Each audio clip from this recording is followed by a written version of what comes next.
Alan. Awesome, man. Yes, let me figure out how to use this glass here. Cheers, my friend. Sorry, Appreciate I'm bringing class to the this is awesome. Oh, that's phenomenal. We definitely need that at the bar. With the mezcal in that little bit of smokiness in that. That's a beautiful thing. I think the Mague Vita's a perfect option for that. I think you're right on that. That is. Yeah. That's really good. Naked and Famous. Naked and Famous. Have you ever been naked and famous before? I'm working to get there. I mean, trust me, I'm sure if you got naked, you'd be famous. I'm trying to get there. Yeah. Depending on the setting, if you get naked, you're definitely going to be famous. So what brings you to Lexington? Well, I was naked once. Yeah, I was naked once, and now I'm famous, so here I am. I'm in the witness protection program. Absolutely. So listen, man, I got to tell you, the more I have met people in Lexington, the more people I find that are not from here, that seem to be from the same place I'm from. Yes, sir. Western New York, baby. So you tell people you're from Rochester, but you're not really from Rochester. Well, I was born in Rochester. I lived in Rochester for 11 years and then moved to Brockport.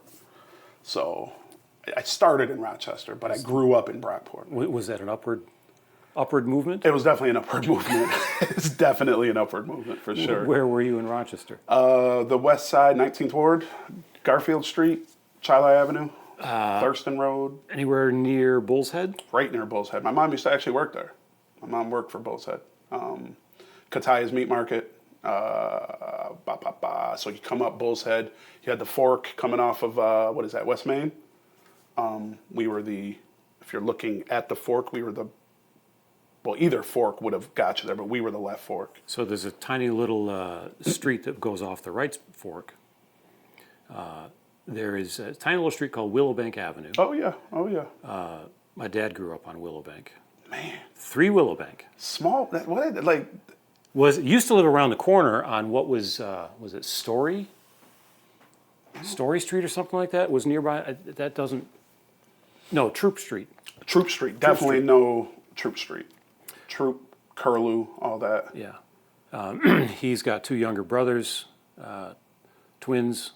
And one of them is still hanging around, and they have fond memories of their days on Willowbank. And my grandfather, my grandfather Sidney, emigrated from England, and he worked for the Partis family actually used to have a meat packing business, and he came over and was working for them until he found out that the unions wanted him in the union. He's like, no, I don't want anything to do with the union. So they basically ran him out of the business. But his favorite thing to do was sit on the front porch on Willowbank, sweating, drinking a beer, eating a tomato like it was an apple.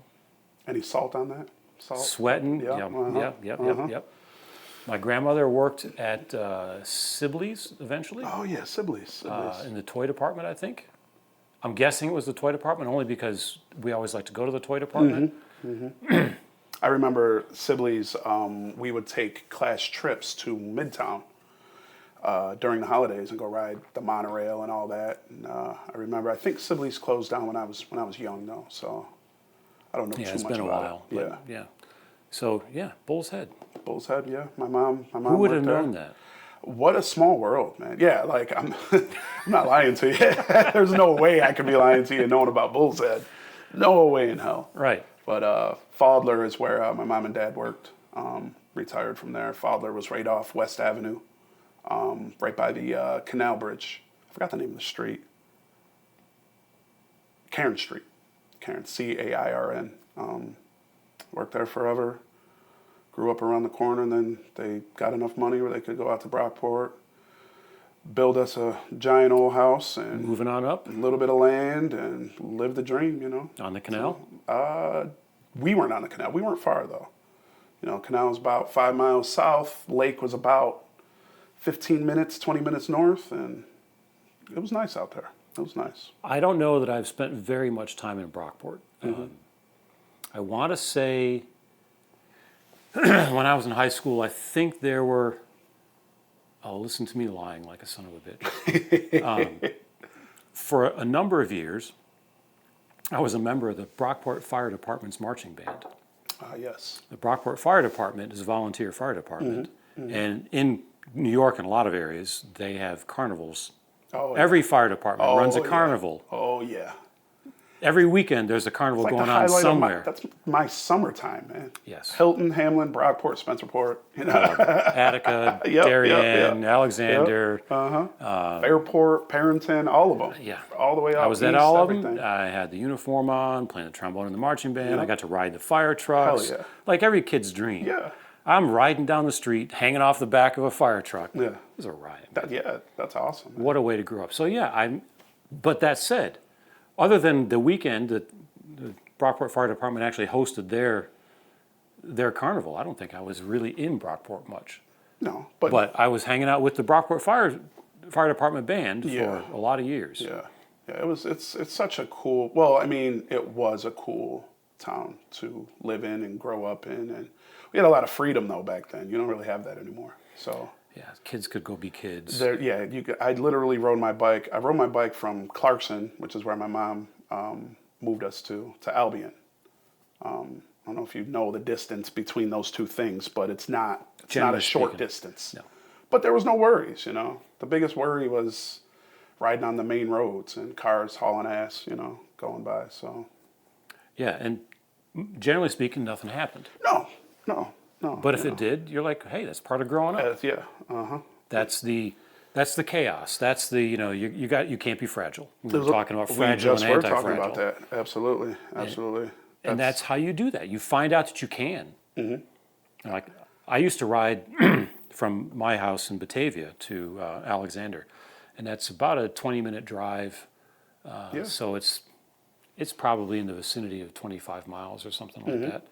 And I could get on my bike and there was no issues. ride over there. I was 11 years old riding all over Rochester, the west side anyways. We would ride to the Brooks Ave, Wegmans. My house was probably 6 miles up the road. Ride to the airport. All that, man. It was just so much fun back then. But it was just us and our little biker gang with the cards and the spokes and the cans over the front of the tire and making all that noise. All right, so did you have the banana seat and the high handlebars? Well, I'm not that old, Alan. Wait a minute. Whoa. I have ridden one of those bikes, but I didn't ever own one. Neither did I. But I had friends that did. I always wanted one of those, but my mom and dad are like, no. Yeah, you can't have one of these. Yeah. You were awesome if you had one of those things. They didn't really serve any other purpose but to just ride up and down the street. You couldn't hit a jump with those things. You would. Oh my God. Yes, you could. I mean, you could. We did. How did that end? How'd that end for you? It ended okay. Yeah. The difficulty was, building your own ramp. Yeah. That was always fun. Any two pieces of wood, you get a log or something, lay it down there, and just kind of cinder blocks. It's not like you nailed it together or something. Yeah. It could easily fall apart while you were evil Knievel. Yep. Oh my God. I've got the scars on my knees and everything to prove that. So yeah.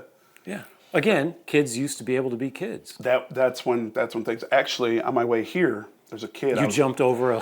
Yeah. I had my Haro out there. No, there's a kid on a dirt bike riding up in, we're on the road, whatever, and I'm on the HOA, unfortunately.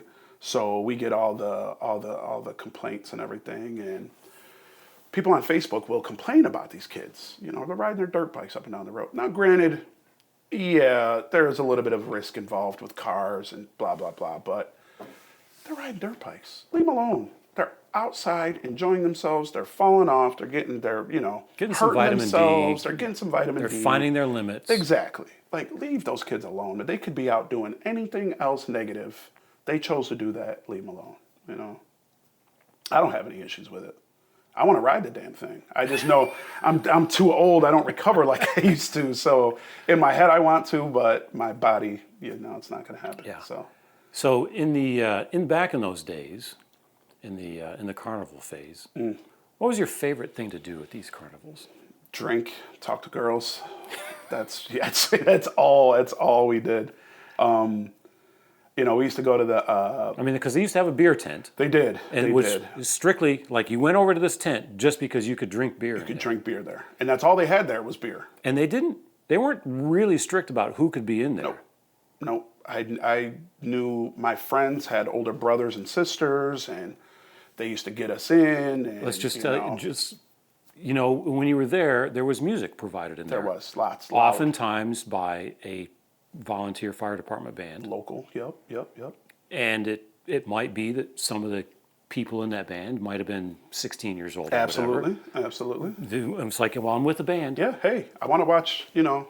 Tommy. I was in the band. Oh, yeah. You were in the band. That's how I got in. I worked the lights. I'm with the band, man. Yeah. I don't like drinking this stuff. No, but no. I'm with the band. Oh yeah. That stuff's gross. But yeah, they always had. Yeah, you were drinking Genesee beer. Oh, it's the worst. But at that age, that's all you could get. You didn't know. What else are you gonna do? You didn't know where Jenny Screamers came Oh from. no, you did the next day. But no, it was it was All right, so the fried dough. fried dough. Was nothing like a sausage, onions, peppers, mustard.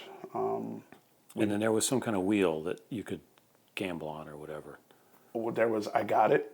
That was a big one with the ball. You toss the ball. What the hell's the wheel? I know the wheel game that you're there's a referring name to. I for can't it. think of the name of it. Because I could almost invariably come Yeah. out dollars ahead. Yes. Now, I got paid to play. Yeah. Free beer. Yeah. I'd make like $6 or $8. I mean, literally, it was less than $10 usually to go do a parade. That's the life, though. And then I could turn that $10 into maybe $12 or $15. $12. Spend $1 on a fried dough, Yeah. get free beer from the fire truck. I'm like, I just had a good time.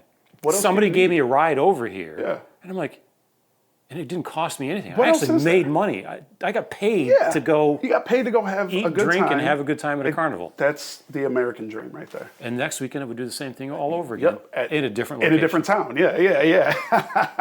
We went from Brockport to Hamlin. Now we're doing Hilton or Kendall or whatever. There was some difficulty in that because they also had horses in these parades. Oh, man. Yeah.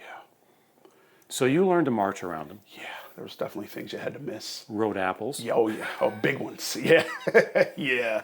Things you had to grapefruit. dodge. Yep. There's definitely some dodging and things you had to move I know the around. people behind me often, like, why do you walk so straight? Because, I could get around things, Yeah. but my head stayed the way it was. Yep. Yeah, that's So if you were behind me in the marching band, you're just kind of watching that head in front of you, You're- and the head would stay still. you might run into something. You might want to take a glance down, look at the feet, Yeah, I got in trouble more than once. Yeah, I can only imagine. Oh, man, what a night. Why didn't you dodge that? I'm like, I did dodge that. I didn't step You're the in one it. that didn't dodge it. The hell? Don't be mad at me for Yeah, it. those were the days, man. Those were the days. It is, man. All right. Western New York was fun. It's kind of taking a turn. Granted, I am older now, so I'm looking at life a little differently than I was back then. But yeah, it's not as fun as it used to be. Why did you leave there? Because it's New York. Why leave all that? Yeah, because it's New York. I left during the Cuomo reign, so he was a big reason why. Taxes were out of control. I got sick of snow. Rochester gets a lot of it, so I had enough of that. I will say, Columbia is probably not my last stop. It's not that I hate it here, but there's an got adventure. to be more out there. Life is a right? journey, Yeah. So I mean, like Columbia, the Midlands area is. I have no plans to go anywhere, but I mean, I grew up in Western New York. I went to school in Northern New York, moved to South Florida for 20 years, and then came here. So I've had those other adventures. yeah, you've seen some things, done some things, absolutely. Yeah. Yeah, Let's get some seasons, but I will say this: the people here are kind of the same kind of people I grew up with, and they're not the same as the people in South Florida. Well, Florida's its own. Yes. It should be its own country. Florida's its own storybook. Florida should be its own country. Yeah, I mean, But- it's funny because for a little while I lived in Louisville for about a year or so, and I did a lot of driving back and forth. And Wow. when you're leaving Louisville and driving back down to Palm Beach, you're going south, right? So you go through Nashville and then over to Chattanooga and down through Atlanta and Valdosta and Lake City, Florida, and down to Ocala. You realize that the further south you go, the deeper the accent gets. Oh The more teeth fall out. yeah. There's fewer teeth. Yeah. There's more of a drawl. There's less teeth, but there's more names. It's Jim Bob or, I used to work with Billy Joe Bob. Billy Bob, yeah. Yeah. Less teeth, more names. Right. Absolutely. The nadir, the seat of the deepest accent, Lake City, Florida. Oh man. I don't think I've ever been to Lake City. As you get past Lake City and you get down toward Orlando, you feel like you're starting to encounter people from the north again. By the time you get into Orlando, you're in Long Island. Yeah. Yeah. From Orlando south, it's just another part of New York. Yeah. There's so many New Yorkers down there that it's just, you might as well just be in New York. Those same people are there until you get past Fort Lauderdale. And then you're immediately in Cuba. Yeah, I was just gonna say you're in Cuba after that. So I was in South Florida, but I had come from New York, so it was pretty much the same people. I had to come up to South Carolina to get to the South. Really? Yeah. Oh man. I feel like the South is like when I think of the South, I'm thinking of Mississippi, Alabama, Louisiana, and I'm gonna throw Arkansas in there. 4 states that I don't have any wish to go to. I have no business there. I don't plan on going there anytime soon. To me, that's the South. Like South Carolina is just like you said. It's really. I've met a lot of folks from the North, like yourself. It's different. It's different. There's a different vibe around here, and I hate to use the word vibe because, well, it's so Gen Z, I guess. But I don't even like to think of myself as Gen X. Yeah. I'm right on the border. I prefer to think of myself as a baby boomer, but they always cut things off like 2 months before I was born. Yep. So technically speaking, I'm Gen X. But I'm on the border of Gen X, millennial. and millennial. Yeah. So. And but there's something around here that is very genuine, and other people that I've met from New York that have come into here or any place else from the North, everybody seems to see the same thing. They're like, you know what? I encountered local people and found out these are really, really good people. They are genuinely, and that was the other thing when we first moved up here. I'm driving around going, what the heck have I done? Because I've just come out of Boca Raton, Florida. Yeah. Pink and green and Mediterranean, and everybody's tropical and everything is manicured. And, yeah. Boca Raton, you can't have a road sign that's more than like 10 feet tall or something like that. McDonald's doesn't have a sign that's way up in the sky. super clean. Super everything's got to be neat. low. Yeah. And, it's all very manicured. And you come here and you're like, no, it's not. Oh, hell no. This is real. And you find maybe some dilapidated building or something, and you go inside and find out they have the best barbecue you've ever had. Oh yeah.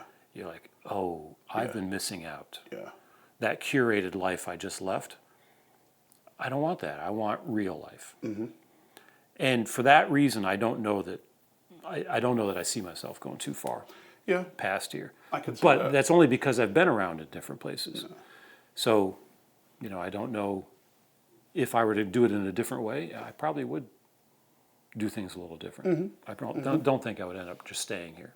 Yeah, it's just there's just things about home that I do miss, but you're never gonna find it anywhere else. Like you're not gonna find a garbage plate in Tennessee unless you make it. Unless You may not move find there. Abbott's ice cream. Abbott's frozen custard. From what I hear, there's Abbott's here. There's one in Rock Hill and there's one in Fort Mill. So there's 2 one here. in Greer. So there's 3 here then. There could be, and I think they're probably all part of the same ownership. Because I know that when they opened the one in Greer, I was talking to them up there, and I think they had the whole state that they got the franchise with.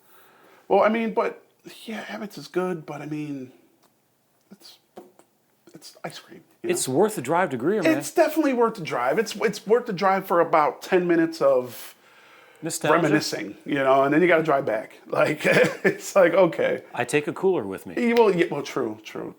That's not a bad idea. Bring back a few quarts. That's not.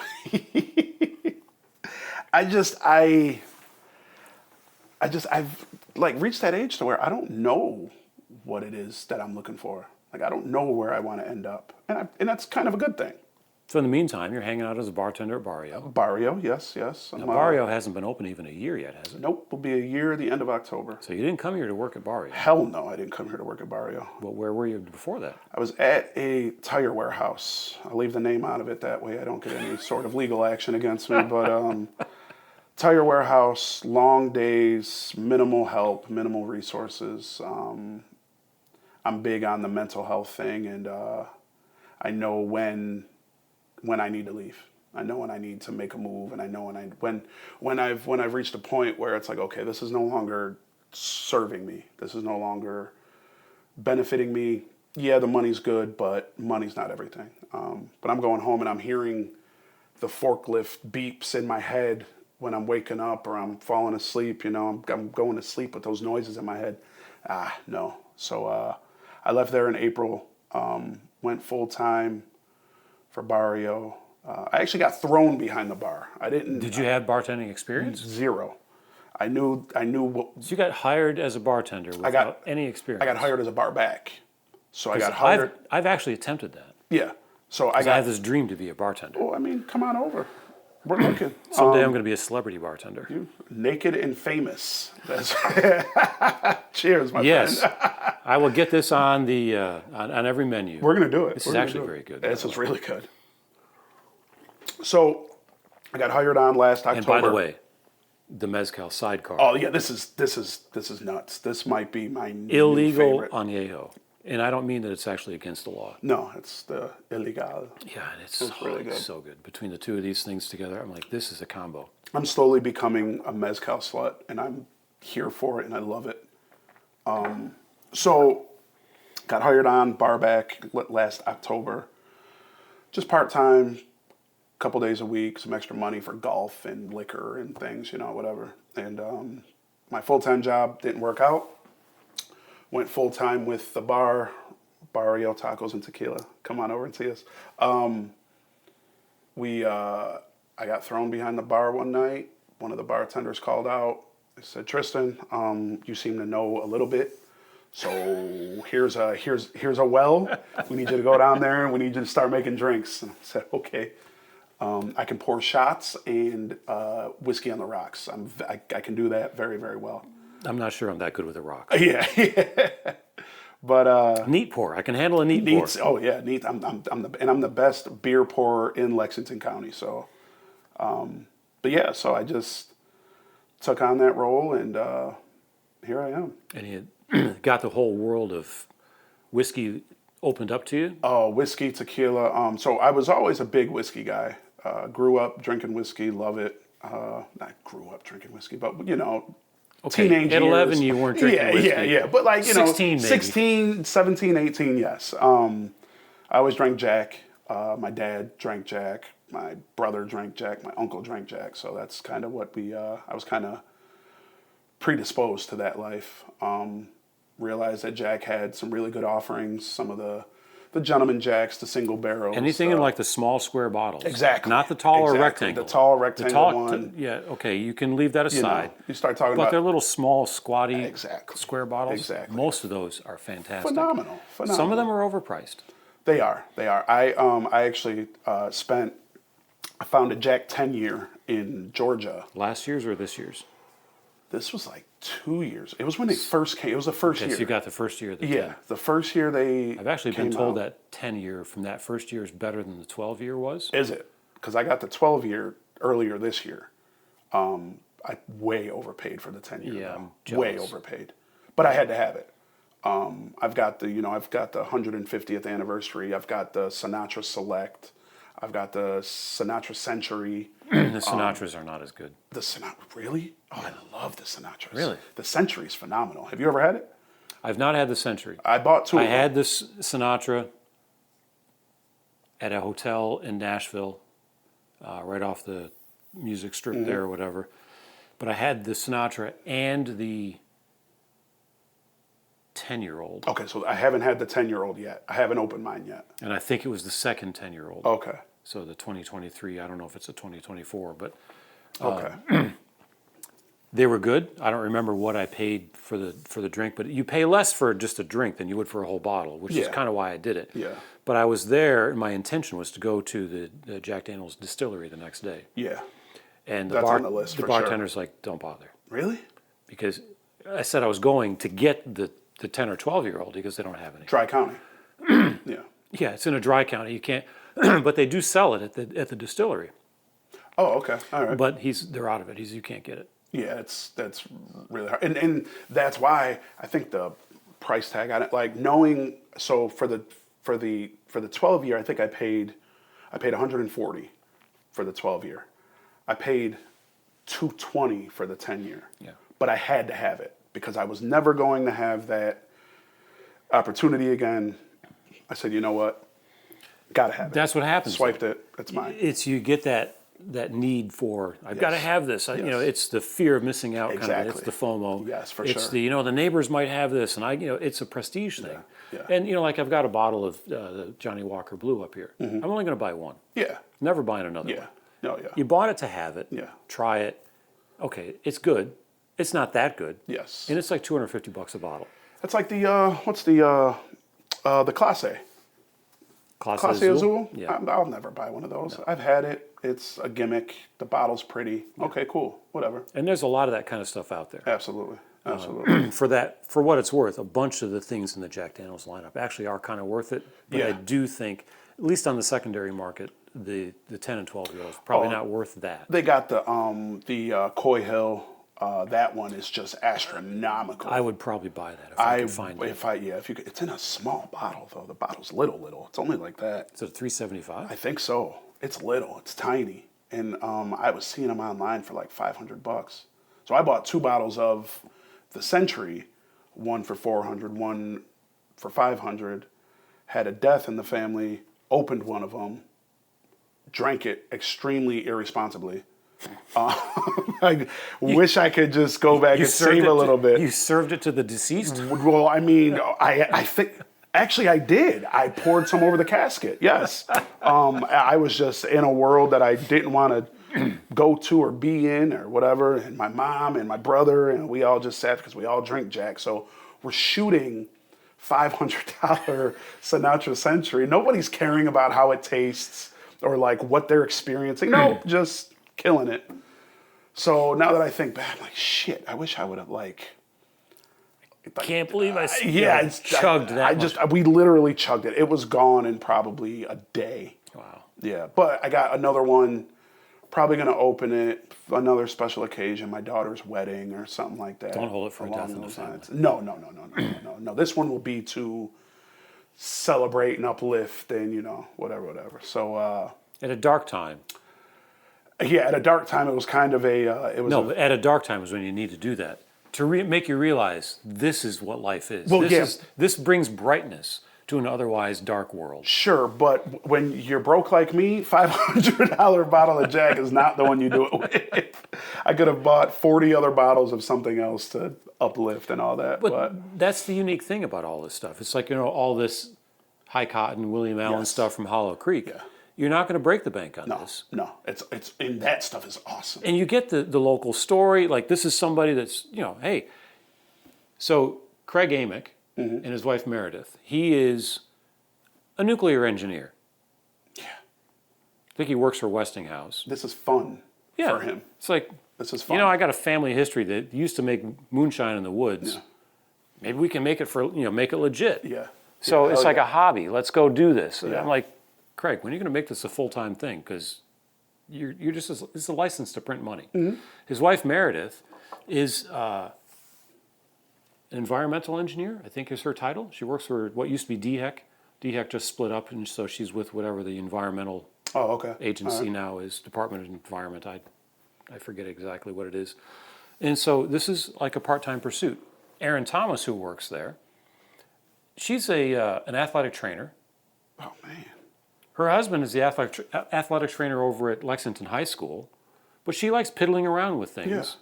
So she's over there making gin. Yeah, that's just fun. like this is it's like fun. This Why is not? like a good time. Yeah. And that's what it is. You're not going to break the bank on it, and it's like really good. That stuff is that damn High Cotton. Oh, that's one of my favorites. Have you had the barrel strength stuff? That's the one I bought. Yeah, yeah. It's phenomenal. It's ridiculous. You could put that up against any of the big names.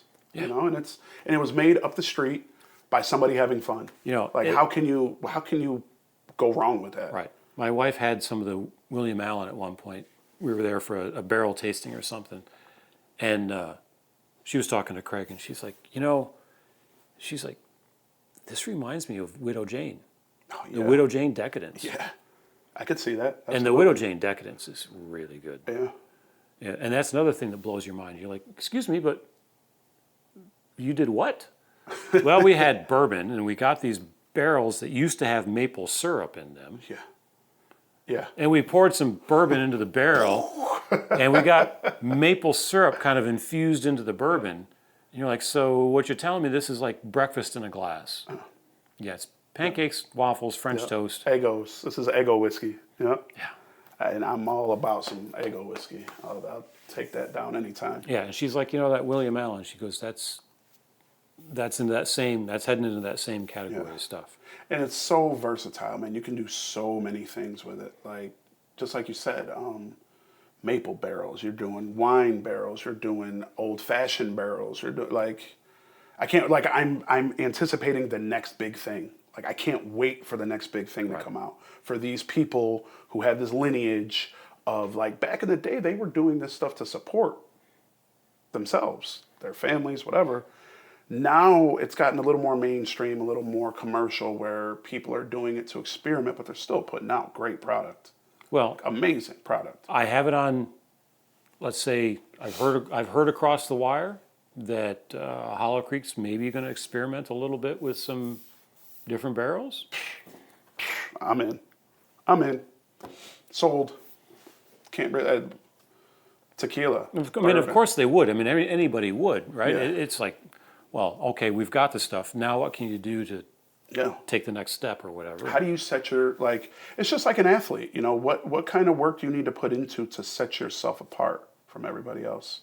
LeBron James, as much as everybody talks about him and this and that, the guy spends a lot of time on himself and focusing on and dialing in on one thing, and then he takes that step ahead of everybody else. Right. That's the same thing with this. But the thing is, you can do this for $60, $70. Yeah. I don't need to buy a Johnny Walker Blue Label for $250. Hell no. Nice, did it once. I don't need to spend $200 on a bottle of Jack Daniel's 10-year. Nope. Maybe you get it once. You don't need to buy it twice. Maybe you just have it at a bar where you Yep. can just get a glass of it. That's fine. But, for your daily pour at home and you want something that's really good, Exactly. you just Exactly. right down the street, man. I got a bottle of Sinatra that I got for my wedding night 10 years ago next year. I'm so looking forward to opening that bottle on my 10-year anniversary with my wife and just chill and like. You didn't actually have to say with your well, wife. Well, yeah, with my wife. We would all assume that would be the case. Maybe it would just be me. Maybe that was my 10th anniversary. Yeah, me 10th and the anniversary. boys. Yeah, wife, you go that way. I'm gonna go this way. No, and she's gonna have her coffee. If there's any lawyers in town, I got a new client for you. Who the hell else are you gonna spend your 10-year anniversary with? But yeah, it's Yeah, you didn't need to say that. It's no, I think you do. Is she into whiskey? Hell no. Oh my God. No? My wife does not drink. She likes coffee a lot. No. Coffee, water, Coke Zero. That's about it. Little mango orange juice here and there. Jameson Stout Edition? Hell no. Mr. Black? I tried to get her. That's me. She's gotta I'm like Mr. Black. Black to her. That's what I am. Do you know how many people come in here like, I'm gonna marry Mr. Black? Yeah. I don't like it. That's it right there, right? Yeah, I don't like it. I got another 4 bottles over there. Got 4 of everything in there, Yes. Alan. What are you talking about? No, she's never been a big drinker. She likes to, how do I put this? She likes to dabble in botany or horticulture or agricultural things. Somehow she wouldn't like Naked and Famous? She might want to be naked and famous one day, but I don't think she would like to drink. If you were to make this drink, so she's more into the vegetal kind of thing. yes. She likes her indulgence to be green. In the world there is flora and fauna. She's definitely in the floral world. Yes, for sure. Which is awesome too. I hope we can have this same sort of talk about things like that someday, especially down here, South Carolina. Yeah. I feel like we're going to be the last ones to do anything like that, but It'll be so commonplace that it's going to have to be at some point. yeah, one of the things that I find kind of interesting is how many things are listed as Schedule 1 drugs. Can't do any of this stuff. This is really, really bad. But you find out the reality is that that's kind of helpful, and you did this because you didn't like the Vietnam War protesters. Extremely helpful. Like 2 of them, marijuana and mushrooms. Yeah. Especially those 2 they're coming up with all kinds of things, and it's helping people. Right. It's almost like that other stuff, like the horse dewormer medicine. Yeah, that could have been very helpful. Oh, we can't talk about that, Alan. We It's can't horse talk dewormer. about that. Whoa. Podcast shall never mention the horse dewormer. There was a podcast, pretty big one, that mentioned that stuff, and that guy caught a lot of hell for it. From what I understand, it turned your skin yellow. For what? Like a day? 2 days? I don't know. I've seen videos. Very yellow looking. Yellow, sickly. One of the most athletic, fit men on the planet just all of a sudden took a dose and got sick and turned yellow. Oh, okay. Yep. Yeah. We shall not Yeah, we're not going to go into that space. We all know what happened and didn't happen. Yeah, but it's those same people that also say that, the marijuana and the mushrooms, that, these things shall never be, in polite society. Yes. Well, there's no profit, even though there is profit. If you look at Colorado and things like that, who make billions off of it. Well, so we were talking about Scotch and Irish whiskey earlier, right? Yeah. Why is there a difference between Scotch and Irish whiskey? Taxes. Yeah. I'm just saying, there's a taxing opportunity here. It's a very big one, and but the thing is taxing it and then using those taxes for all the wrong things is probably what'll end up happening. Yes. Knock on wood. It sucks that we have to live in that type of world where. But this is the reality. Yeah, it is. It is 100%. If we went back a couple thousand years and there was, a 1% of the population of the planet, you wouldn't have a whole city here. No. You'd have a little village. Yeah. And then there'd be some, paths through the forest. Yeah. To get to the next little village, half an hour away or something like that. And it didn't matter. Yep. Now we have so many more people, you have to have so many more laws because human beings, we're a weird sort.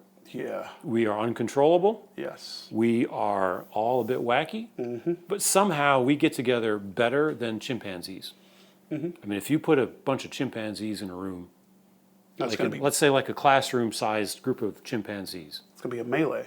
It's going to be chaos. You'd be lucky if one survives. Yes. And there would be shit all over the walls. Yeah. Just putting that out there. But we derive from chimpanzees. Yeah, allegedly. So they say. Yeah. And so you're like, okay, so apparently we got something going for us. Yeah. But there's still some of that chimp brain back here. Oh, yeah. And it's not going away. And that's probably a good thing. I was watching, I'm a very big fan of George Carlin. I feel like we're not allowed to keep the good ones around. Pretty sure he talked about two-way words. The one that I actually heard it earlier today.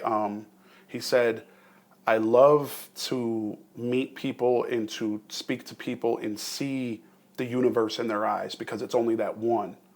But as soon as you start grouping people together, even groups as small as 2, you start getting that group mentality and that pack ideology and things like that. He said people, like singular people, individual people are beautiful. Like you can sit down like us right here, sitting down, 2 guys having a talk, and there's no noise. Right. There's nothing from the outside coming in and affecting anything.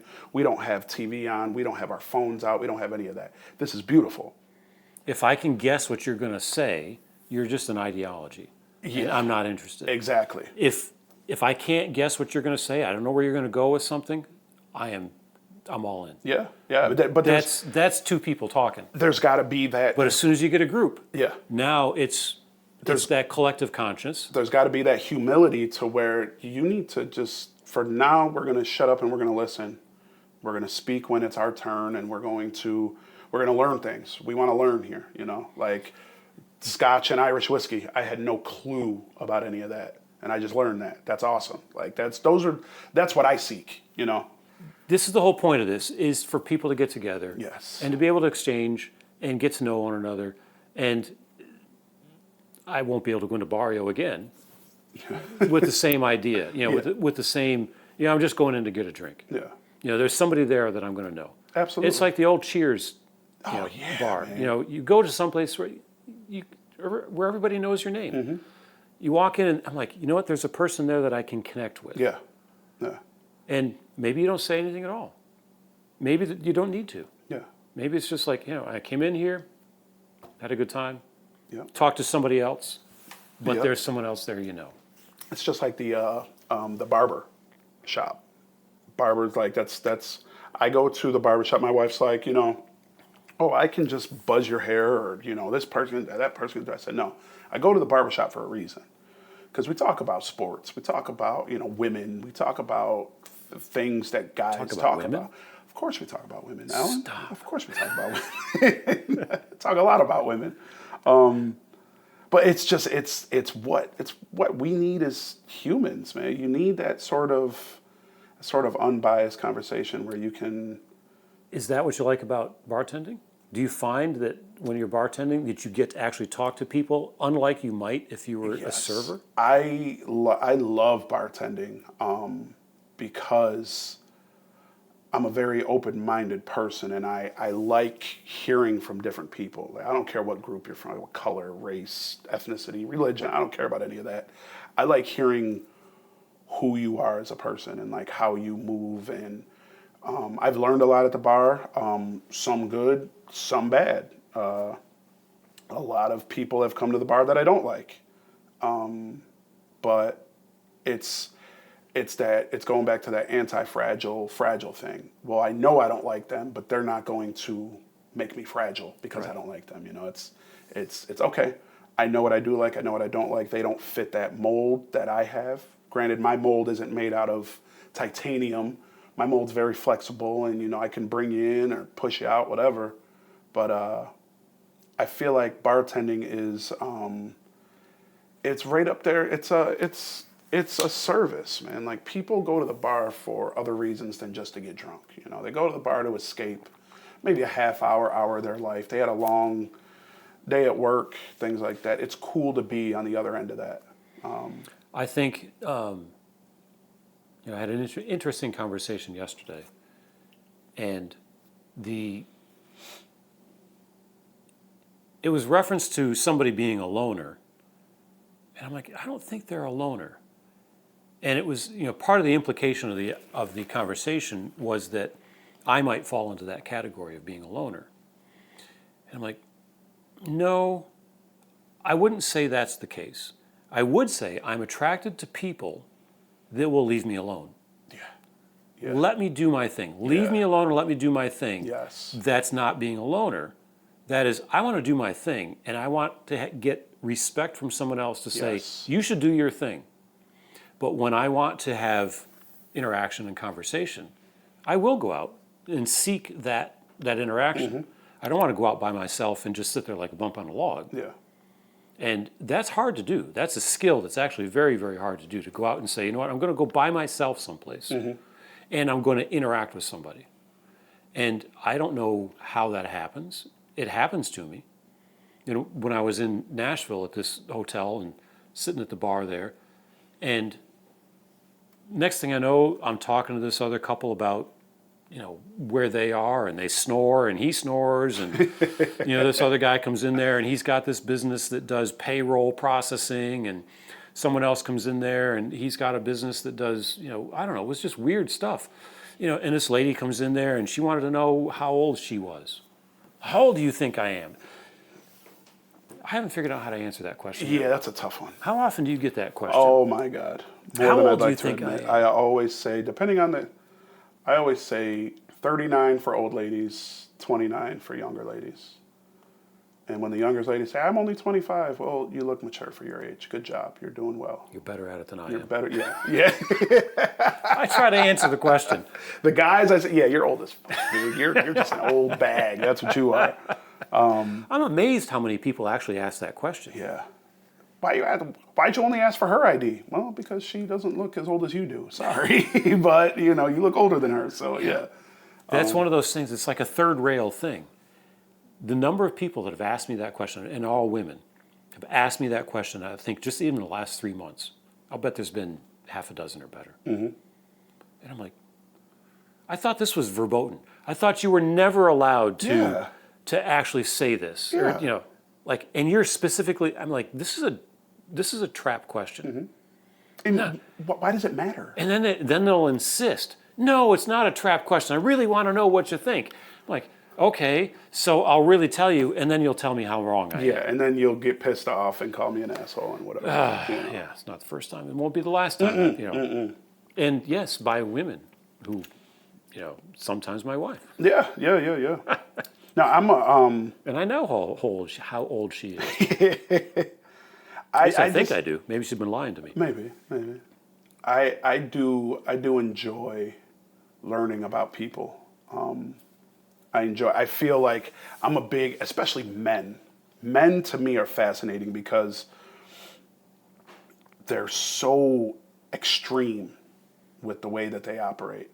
You get these men out here, when it comes to women, they act just a complete fool. They're pushy. They're overbearing. They're demanding. They're this or that. And then you get these men who just don't want to be bothered.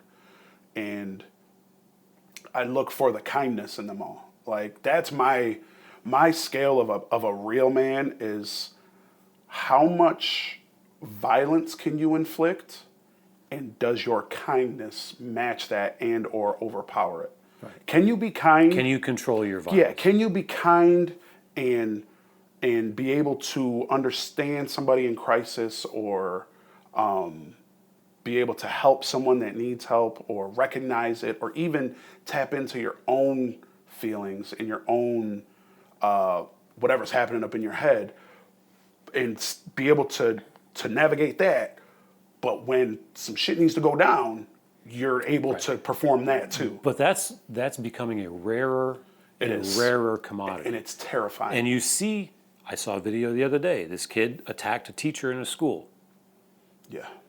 It's terrifying. And students are like, or they got their phones out and they're recording it. Like, just walking away like, this kid's beating up this lady, and it's obviously a one-sided. She's already unconscious. Yeah. And he's beating her on the floor. Other adults, other teachers are coming up and they're like, stop. But they're not doing anything. Yeah. They don't want to get involved. And in this particular instance, there was a Marine, I'm guessing, that was there for recruiting or just, whatever he was doing. But he was in dress uniform. Mm-hmm. The blue pants, the brown shirt, the white belt. Okay. He finally came over and got the kid off. But I'm like, if there's just one person in here that would be willing to sacrifice themselves for whatever it is for the greater good, for this person who's being victimized. Yeah. And that's the thing. This is what manhood is. People are so afraid of that violent side that men have. A real man recognizes he has a monster within him and can control that monster and knows when to unleash hell. Mm-hmm. That's it. Especially... You need to be capable of hell and know when to unleash it. Mm-hmm. That is man. And, you hear about the toxic masculinity and all that. Come on. Toxic masculinity is just the immature person who can't control their monster. Which, to me, negates the term masculinity. No, you're just toxic now. You're just a child. You're not masculine at all. You're just toxic. When you are a grown man or somebody who is soon to be grown, and you act like that, you're beating up an older lady, or you're just an unreasonable person. That masculinity word now gets dropped because that's not a masculine trait. you're just toxic. You're a bane to our existence. You're a pimple on our backside. For that term toxic masculinity to even be a thing, why is there no toxic femininity? Because women are just as capable of they're equally as capable of being exactly. So why do we only have toxic masculinity but because no it's toxic defined femininity? by feminine. Exactly. Defined by women. You can't have one without the other. Without white, there's no black, and I don't mean that race, like literally on the color wheel. There's certain colors that are needed to create. You can't recognize darkness until you recognize light. Exactly. You can't have a rainbow without the rain. There's those things don't add up. So, which is also why you're never going to solve the problems. Everybody wants to say, well, this is the way people should behave, and we should get rid of all these things. You can't legislate it out because it's part of humanity. Yeah. And in order to recognize that something is good, you must have bad. Yeah. And if you legislate bad out and people don't recognize that behavior anymore, you'll never have good. Yeah. You will have a dead society. You can't make a law to prevent things. Like there's no laws that are going to do that.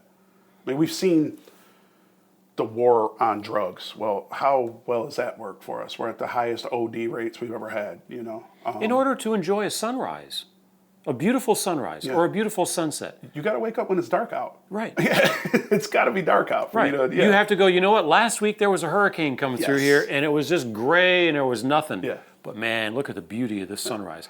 You can't appreciate that until you wake up another morning and it's cloudy. Uh-huh. It's almost like logic is just being ignored. This is just simple logic. It's not idealism. It's nothing but simple logic. It's literally, how are you going to enjoy a sunrise unless you wake up when it's dark out? So without that dark, there is no sunrise. The sun's just always out. How can you have this outlook, which I will say seems extremely healthy, from Western New York? A lot of... I mean, you're a New Yorker for crying out loud. I am. You're a damn Yankee. I'm not a New York Cityer. I'm of Western New York. We have a little more... And why do you have to say that? Because New York City... Because everybody from New York City thinks they're the center of the universe. New York City is just like Florida. It should be its own country. It should be its own entity. Planet. Yeah. Yes. No, My wife is from upstate New York. Where? You've told me this before. Yes. She says she's from upstate. Central New York, right? She's downstate. She's Monticello. Oh, come on. That doesn't count. Half hour out of New York City. Hour out of New York City. We're talking... come on, that's not upstate. We're talking Albany West. You got to at least be Albany height on the map and then push yourself west and north. That's it. If to you the world is centered around New York City, yes, you're from upstate. I had to travel north out of New York City to get to your town. Exactly. But you could drive almost 12 hours north and still be in New York. Exactly. Nobody realizes. Because I've made that drive before. Nobody else, they don't understand how big that state actually is. Yeah. Well, this is, and I don't mean to dump on New York because it's a beautiful state. It is. If it weren't for New Yorkers and the aforementioned Andrew Cuomo and a lot of the politicians in New York would be a great place to be. Thriving. Wine country. Be beautiful. The Finger Lakes region is just beyond the Adirondacks. It's amazing. Such a beautiful area. It's such a beautiful place to live. You've got apple orchards out in Western New York. You've got wine country. You've got dairy. You've got the best cheese. The best sweet corn you're ever going to have in your life. You've got beaches in Long Island that are the best. They're as good as any other beach. They're not as hot as Florida, but there's really nice beaches. Lake Ontario had a beach. Granted, Lake Ontario is not the cleanest of the lakes, but there's some really nice areas, You can do diving. You got mountains. It's just Letchworth State Park, for example, the gorge going through there. The Thousand Niagara Islands. Falls. The Thousand Islands. Niagara Falls. One of the wonders of the world is in New York. Yeah. Well, whatever. It's borderline. Yeah. But it's everything that's there. It's like, this is such a great place for all the variety it's there. And most of the people, and I mean like 95% of the people, are awesome. Yeah. Which is why you and I have the same this outlook on life that we do. And then you have the others. Well, we're mostly down in New York City. Yeah. Well, my thing being from Western New York, So my biological father wasn't able to be around when I was young. So my mom met a man, his name is Ray, came in when I was a year old, raised me. Hardest working man I've ever met in my life. Greatest guy on the planet. Just a very, he wasn't like a, I don't want to say he was like an overbearing father, but he was very, listen, this is what you're going to do. We're going to do it this way, this way. That's the only way you're going to get through life. You got to work hard, be respectful. We're not going to put anybody down for who they are or what they are or anything like that. We're going to welcome everybody in, and we're going to allow them to determine how we're going to perceive them. So, just watching him, it was, I've got family members that they didn't really contribute to society like we would have liked. But just watching them, it's like, I don't want to do that. I don't want to be anything like that. So we're seeing how, there's generational traumas and there's things like that. It's like, all right, I got to figure out where to end this. Because now I've got kids. I've got 3 girls, which are even more, they're going to soak up all this trauma They're and not be teens a yet, are they? sponge. They're all teens right now. Well, Sydney, my youngest, is 11. So no, they're not all teens yet, but she's almost there. You have 2 teen daughters. I have Cameron, my oldest, will be 18 on the 18th. Oh, you poor man. Addie will be, Adeline, my middle, she'll be 14 on September 20th. So, yeah, and they are running. And you still have this much hair. They're amazing kids though. I can't speak enough. I kept just enough of my foot in their ass throughout their livelihood where they're respectful, they handle their business. Knock on wood to all these things. Give me all the wood to knock on here. They're awesome kids. Sydney, she's at that age where she gets a little fresh with her mouth. You want to choke her out. Addie, there's times I got to yoke her up. All right, whatever. But they're awesome. Right? And I couldn't have. I got really, really lucky with them. Their mom is amazing. But you just get to a point where it's like, okay, I know how I felt when I was their age. Granted, I'm a male. They're female. In today's world, There is a difference. I was going to say, in today's world, we don't know what that is. However, I feel that I have a grasp on what it is. I need to change something. I can't raise them like my mom and dad raised me. So something needs to change. I need to listen to them. I need to try and understand them while keeping that foot in their ass, keeping them on the path. It's interesting because when I became the father of a teenager, I found that to be incredibly surprising. Mm-hmm. I thought that things would go this way, and I thought, oh, because you're my daughter, of course you're going to be different. Oh yeah. You're going to be you're going to be unusual among the teen girls. Well, it turns out no, she's going to be a typical teenager. Then I would talk to other fathers, and I'm like, man, I'm having such a hard time with my teenage daughter. And they're like, yeah, there's nothing on the planet worse than a teenage daughter. And then they would tell me, but don't worry, it gets better. Mm-hmm. I'm like, really? When? Then I would get this answer. I don't know. Mine's 40, and she's still she's still the same. Like, I'm still waiting, and I'm like, so okay, the promise is they're going to get better, but when's that going to happen? You're not giving me any hope here, man. Yeah. Like, come on, dude. I need some help here. I have a friend that I met in the musical community. He had 6 kids, 5 of them are girls, one boy. Mm. And it was like girl, girl, girl, girl, boy, girl, I think is the order of things, if I have it right. And, the difference in age was, significant. And I'm like, dude, how long were you a father of a teenage daughter? He goes, well, I did the math on it one day. And it was like 26 years. Oh, my God. From the day his oldest daughter became a teenager till the day his youngest daughter left the teenage years. He goes, there was about a year somewhere in the middle of that where I didn't have a teenage daughter. But for like 20-something years, he was the father of at least one teenage daughter. That's like domestic terrorism. Oh my God. That's domestic terrorism right there. Holy shit, man. No wonder you like hanging out with the boys. Yeah. Yes. It's fun, man, because like I said, I kept my foot. There's foots and asses all the time, and my oldest she's phenomenal. Still drives me up the wall. Still want to choke her. Still want to throw her out the window. But when it comes to, she works with me. You know her. You know, she comes to work every day. She's on time. She busts her ass while she's there. She has set that bar back standard so high to where nobody else can reach it. And I walk around that bitch like, yeah, you know, that was me a little bit, you know. So that makes me proud. My middle kid, she's in orchestra, cello. She bounces back and forth between first chair, second chair, depending on who comes in, because these kids, there's some out there that are just insane when violin, cello, orchestra, viola, all those things. But she's always trying to get better.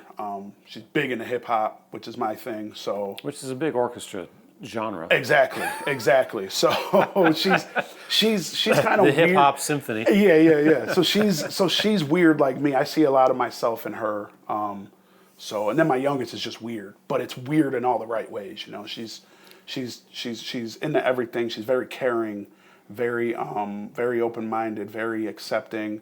She'll call you on your shit quick. Like, she's got no problem with that.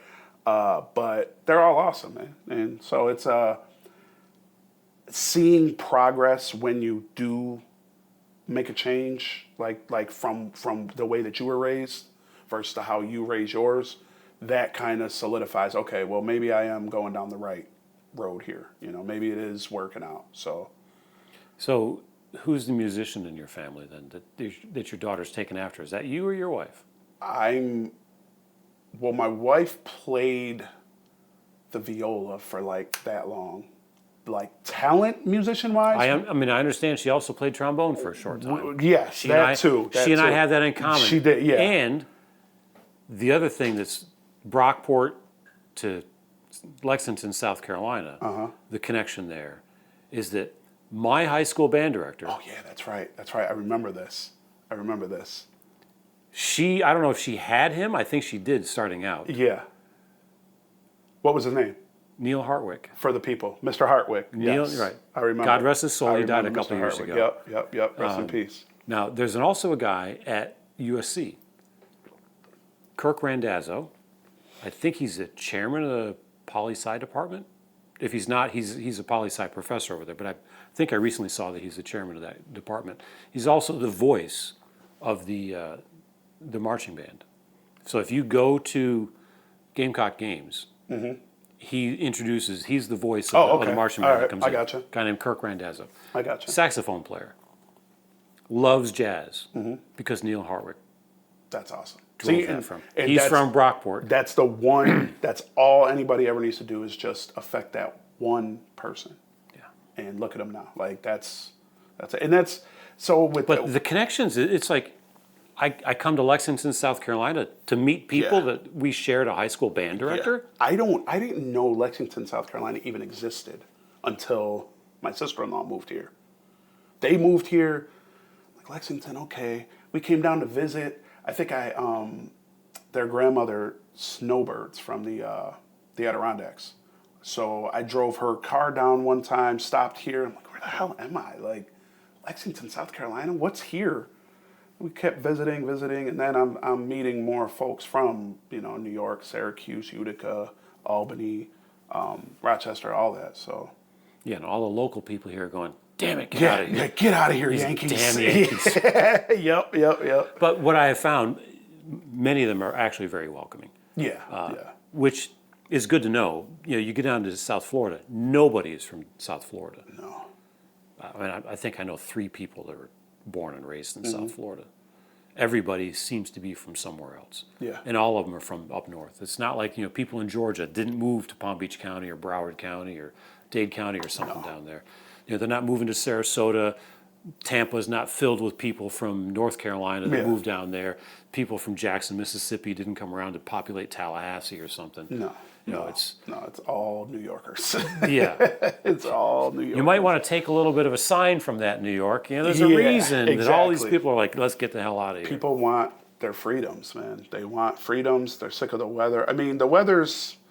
I was raised in it, so it's just life. So how old were you when you left up there? Did you have some adult life? That, Oh yeah. It was 2018. It's 2024 now, so 6 years ago. I'm 39, so 33. That's right. So you had a decade as an 33. adult, having to get up in the Yeah. morning, shovel the driveway, scrape the car Get up windows. super early.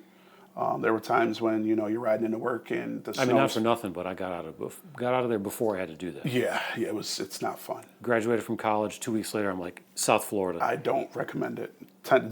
0 out of 10 do not recommend. Never had to get up in the morning and shovel the driveway to go to work. Oh man. I did do it a bunch to go to school. Yeah. To go to You know, work. blizzard of 77, they threw me out the window into the driveway, here, shovel us Get out. your ass to work. You know, I mean, throwing snow up over a 10-foot cliff or whatever, just trying to get the, Yeah. a little pathway you could walk out of there. Yeah. As a kid, I loved it. Oh yeah, it was fun. You're like, It was okay, fun. time off from school. Yep. You could sled off the roof of your house. Yep. You're Yep. like, what's better than that, man? Brockport High didn't. We did. I think so. I went to Brockport High for 4 years. I think we shut down twice. Brockport had this thing where they just wouldn't close for. You weren't going to close because there was a snow. threat of rain and maybe a couple. Well, not like Lexington, week? South Carolina. No. It had to be like you couldn't move it. The hand of God was going to come down. Exactly. And it wasn't just forecast to come down. You were seeing it on its way. Yes. One of those times was because the roof of the high school ripped off because we had some wind. The roof of the high school, there was actually a hole in the roof. So. And they were thinking, you probably could read better because you get better light. You could, yeah.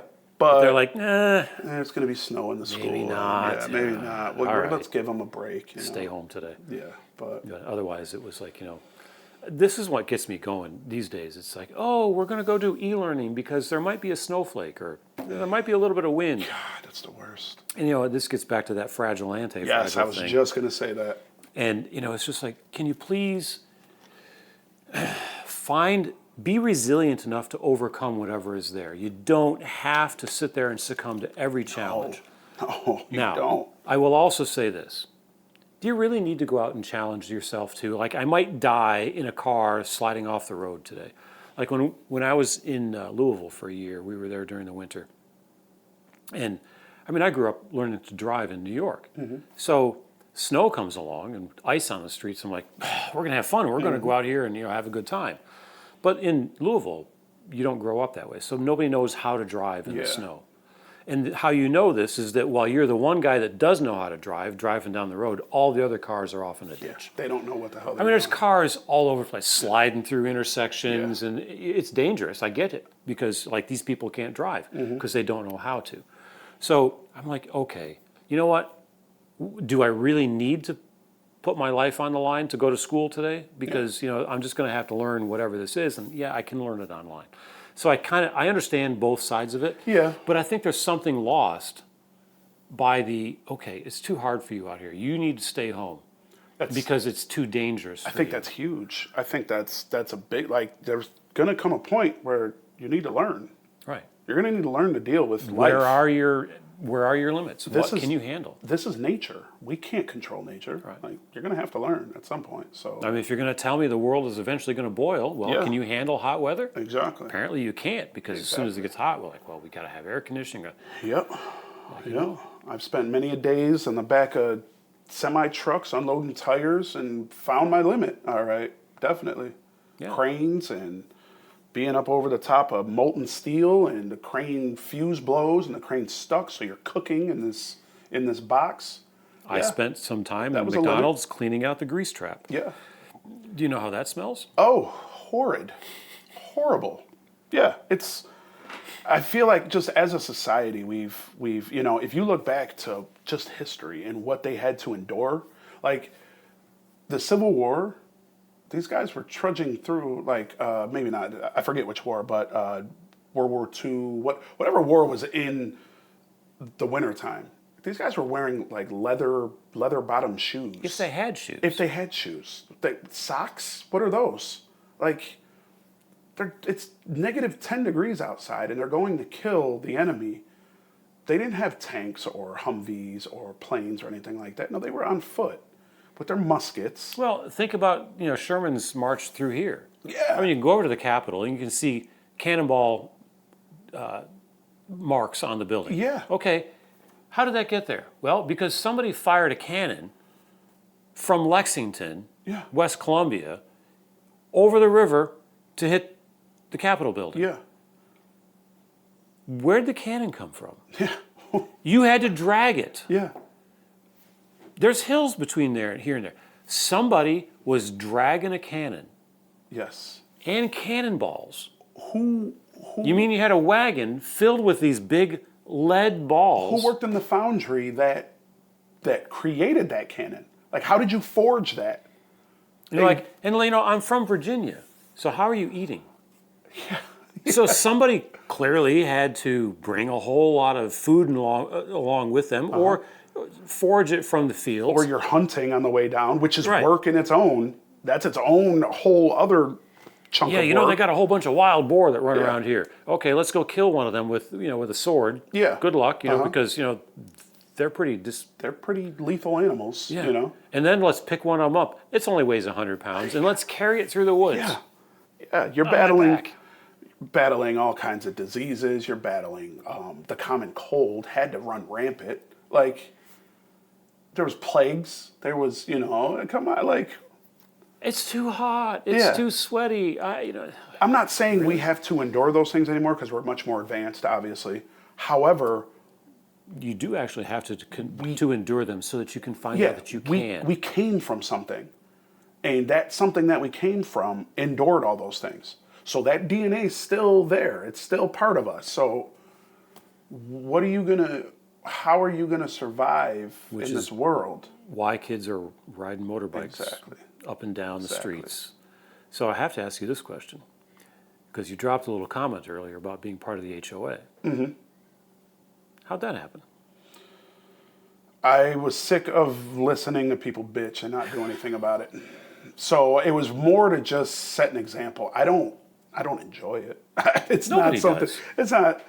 It's not. If you enjoy being part of the homeowners association, if you're on the board or whatever, Yeah. there's something wrong you're a with you. psycho. Yeah. Yes. And ours is. There super, are a couple of people that do enjoy Oh it. yeah. Oh yeah. Ours is super lax too. We're not going through and measuring your fence height or your bushes or your mailbox or anything. No, we just do some general maintenance on your lawn. Keep your house up in order, and that's it. We're good. Don't park on the lawn. So did things somebody like come that. along and say, "Hey, Tristan, we want you to Well, join us"? myself and the now HOA president, we used to always message back and forth, and there's a Facebook, and I just got sick of listening to everybody bitch. Like, I would tell people, I said, look, we do an election, we're up for this many seats this year. Next year it's this many seats, whatever. I'm like, if you are going to just sit here and bitch, then do something about it. I'm not one to sit back. If I'm going to complain, like if I'm at the bar and there's something going on at the bar, I'm going to make everybody aware of what's happening, but I'm going to be the first in line to fix it. All right, let's go. We got some downtime. Even if it's let's not jump yours, in. Yeah, you're going to whatever. take ownership. I'm affected by it. It makes my shift more difficult or less efficient or whatever. We need to fix this right now, and I'll jump in there. So that way, if it happens again, now I have the knowledge on how it needs to be fixed. HOA was the same thing. People just get behind the keyboard and just let it fly. Rah, rah, rah. I'm so mad at this. I'm so mad at that. This sucks. That sucks. This isn't. People walk their dog in my front yard. Yeah. And they left a pile. And that's a big thing too. Is we're lacking so much common sense. You walk your dog, you probably have a pocket full of baggies with Well, you. it's I hope just a I didn't matter just of- turn this off. No, okay, we're good. It's a matter of respect. Yeah, It's like, yes. this guy's got a property. You know what he's going to be doing this weekend? He's going to be running his lawnmower. He doesn't really want to step in your pile. He's got a weed whacker out there. He's treating for fire ants and weed and feed and all this. Like, people are putting money and time and effort and sweat equity into this thing, man. Just have a little respect. the people down here in my neighborhood, from where we began when I moved there in 2020 to where we are now, we've taken leaps and bounds. When we first moved in there, it was just trash. It was horrible. We had one instance where there was how do I word this? There was a mass vehicle evacuation where people were parked in places they weren't supposed to be. There was plenty of notice given, plenty of, hey guys, this is the rule. It's in the bylaws. It's in the book. You know, you can look it up on the portal. Blah blah blah. Nobody listened, so tow trucks in and out, and I'm a big believer in sometimes you got to hit rock bottom in order to learn anything. So a lot of folks learn. Guess what? You don't see in the neighborhood anymore. You know, we all don't learn the same. We all sometimes there's some hard-headed ones out there. You have to get to a point. You're mentioning rock bottom. You have to get to a point where no matter where you look, you're looking up. Yeah, exactly. When you get to the point where every place you look is up, yeah, that's when you start making changes. The only place you can go is up. Yeah. That's where, the Buddhists would say, when the student is ready, the teacher will appear. When the student is ready, they're looking around going, everything is up from here.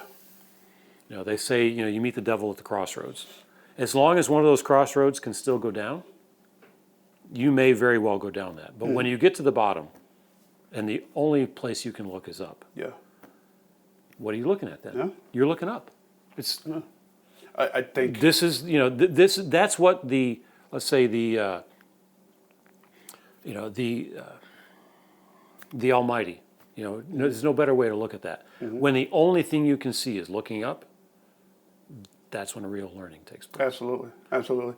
And there's a saying that goes, I've got friends with PhDs, I've got friends with 10 kids, and I've got friends who have done 10 years jail. It's like I learn from all of them.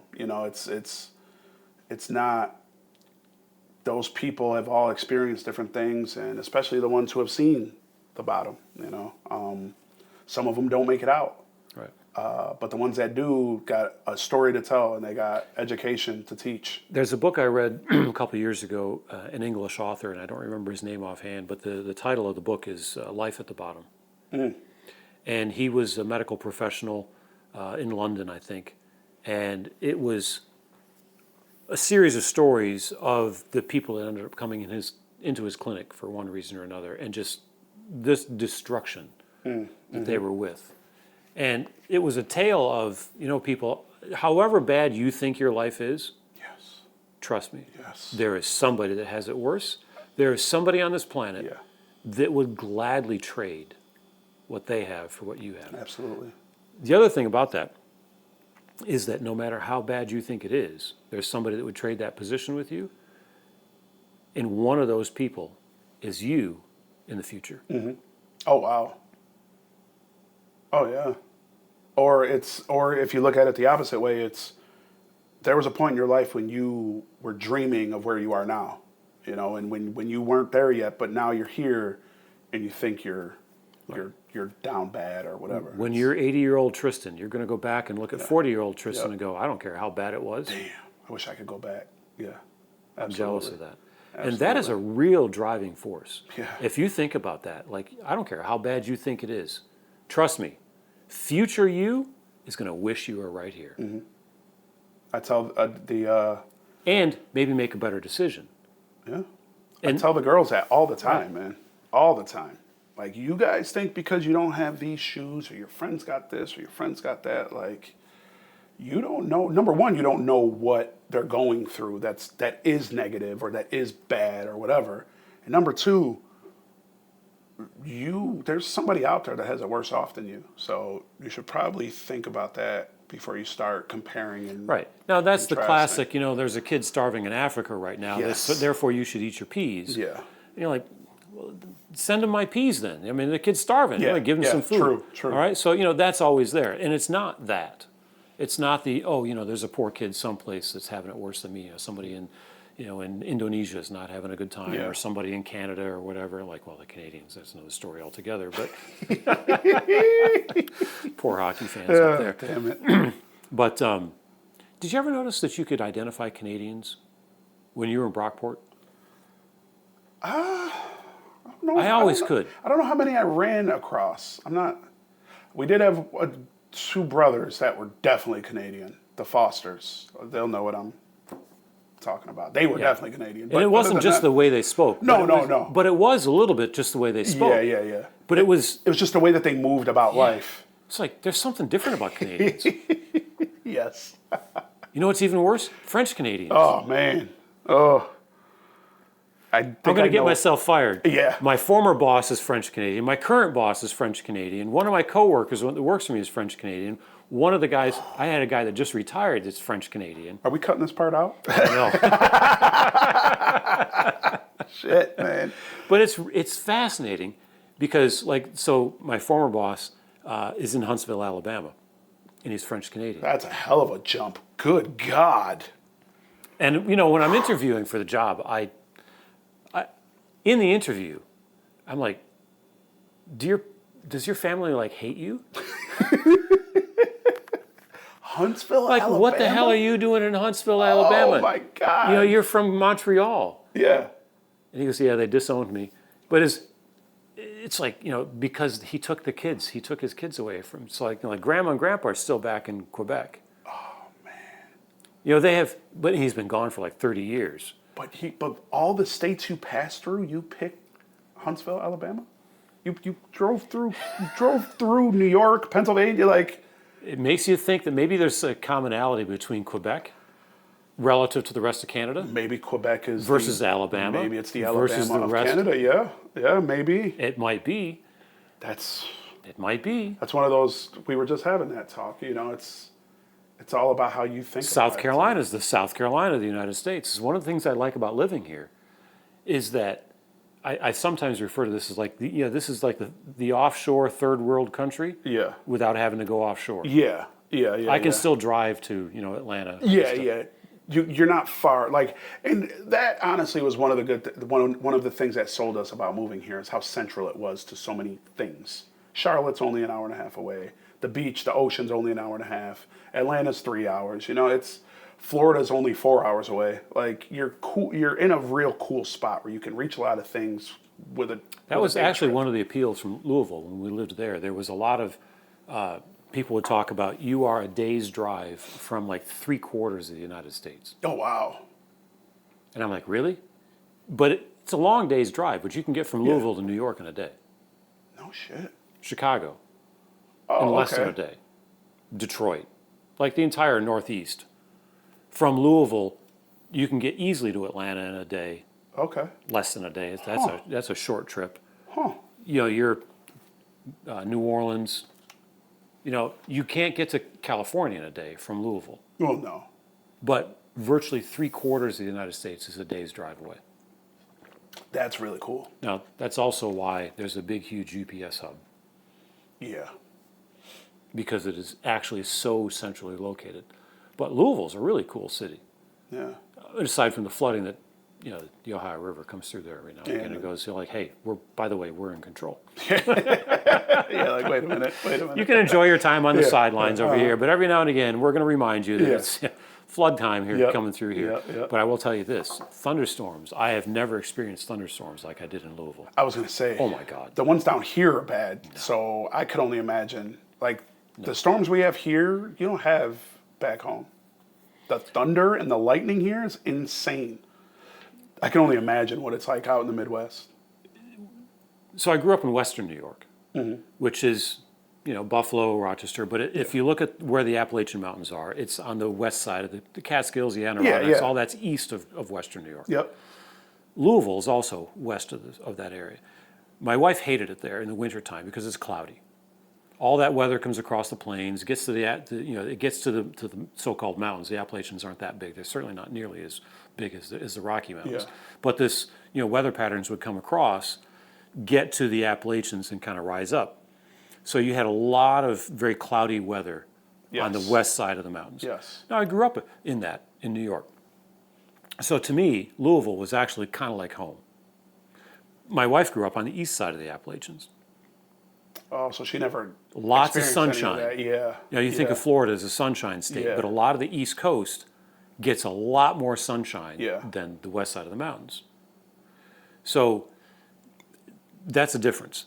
Another difference is if you go to Florida, the sunshine state, it's sunny there a lot. Mm-hmm. Now, it's very hot in the summertime. The middle of the state's filled with a swamp. You get all this sea breeze that comes in from the ocean, either on the west side or the east side, it doesn't matter. That wind comes in, gets over the swamp, rises up because of the heating of the swamp. It's very moist, rising air that's very moist, produces a lot of thunderstorms. A lot of rain. And every day in the summertime. And summer lasts rains down for there for that like, long. right. Yeah. When the sky opens up, it drops buckets of rain on you. Yep. 10 minutes later, it's sunny again. Yep. And now you get all that water just Humid as hell. steaming up. Steaming off the Oh road. my God. Oh, it's the worst. Yes. And that's what makes that happen. Yeah. All right. You go to Louisville, and this stuff is just coming across. And it's just like marching battalions of thunderstorms. And they're just coming in, and they're coming in, and they're coming in. Tornadoes. Hours. Too, right? Hours of thunderstorm. Oh, man.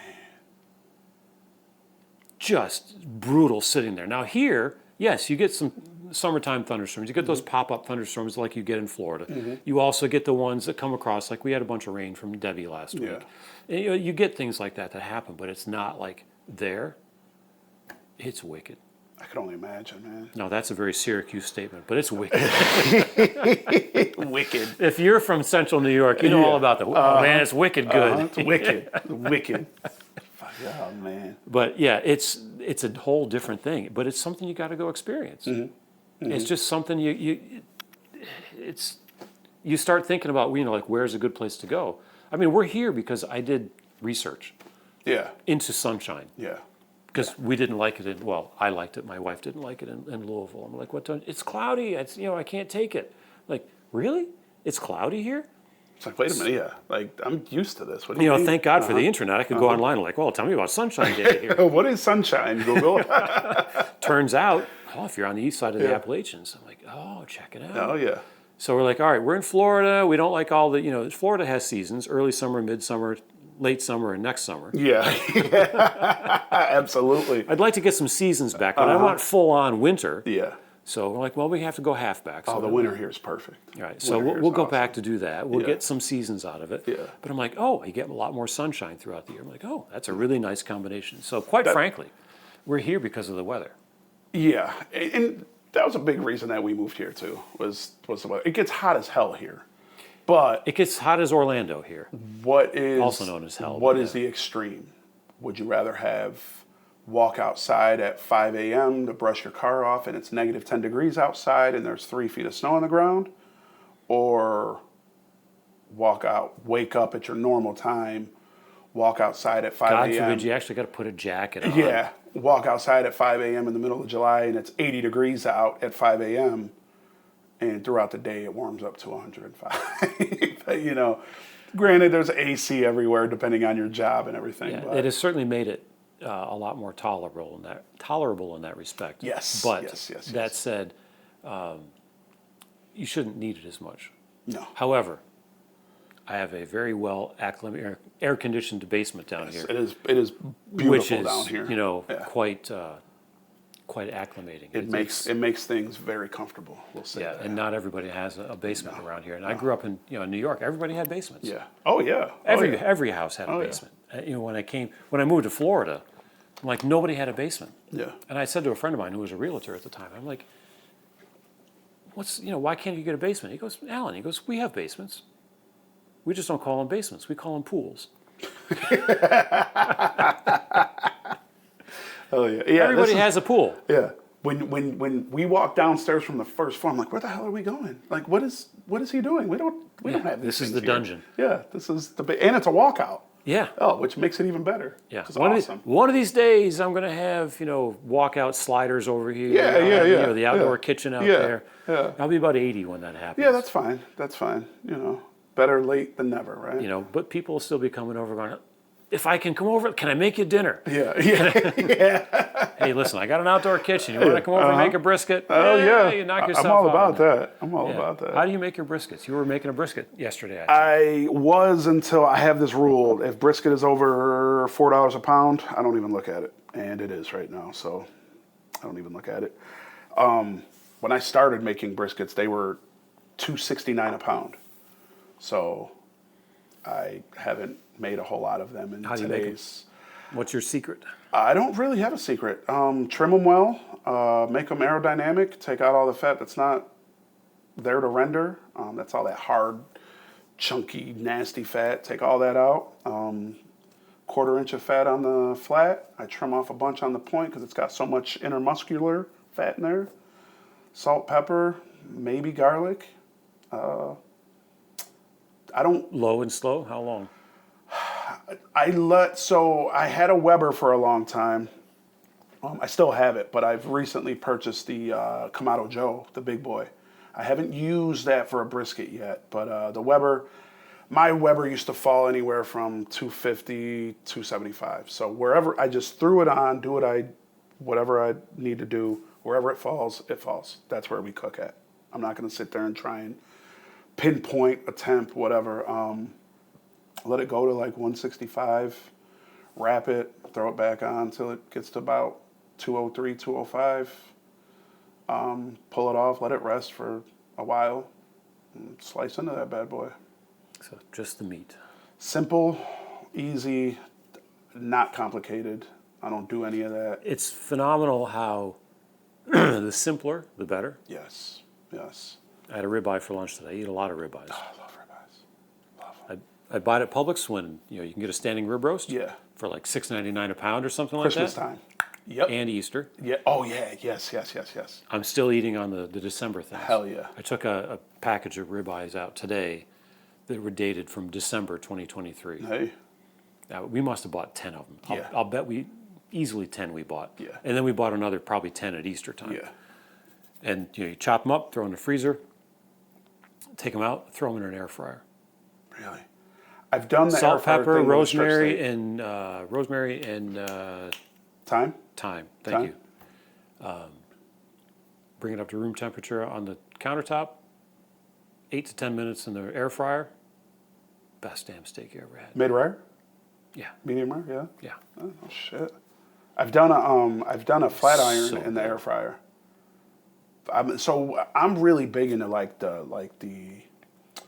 the underrated steaks, the flat irons, the chuck eyes, the tri-tips, the flanks, the skirt steaks, things like that, man. I feel like the best stuff I ever had was a skirt steak. God, skirt steak. So what I do is I'll take skirt steak and I'll throw them right on the coals.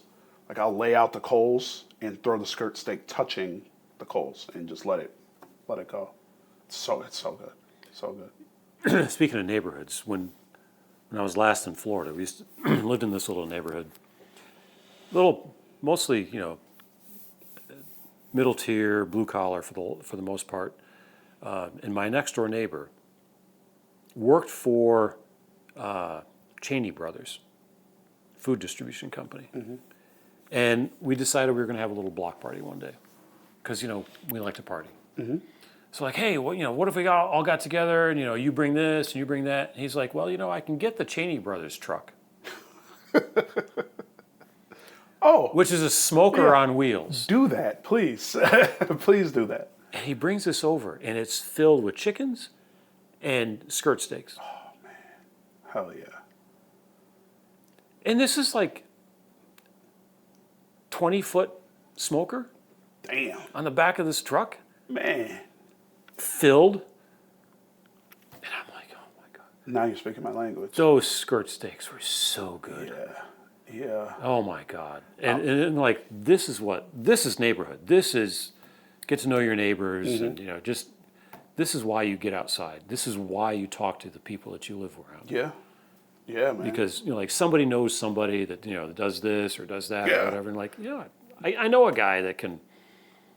And that was a big thing when I was young. Was my mom and dad there would be people from all different walks of life in our house: Asians, Hispanics, Polish. My great grandmother was right off the boat. So Polish, Ukrainian, just all that whole Euro scene was like a big part of our livelihood. So all these different foods and all these different cultures, like I want to eat I don't care where you're from.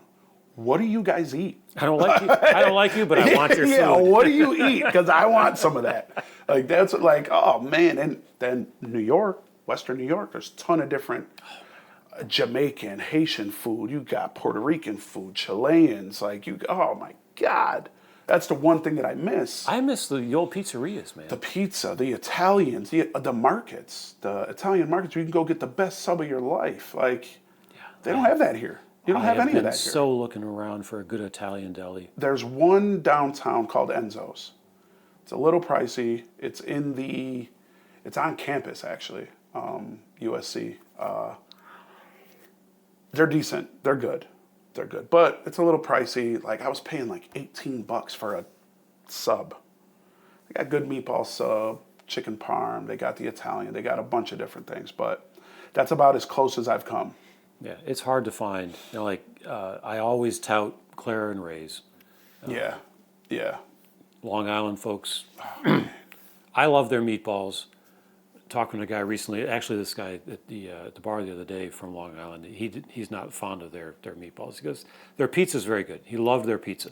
It's like, yeah, that is authentic.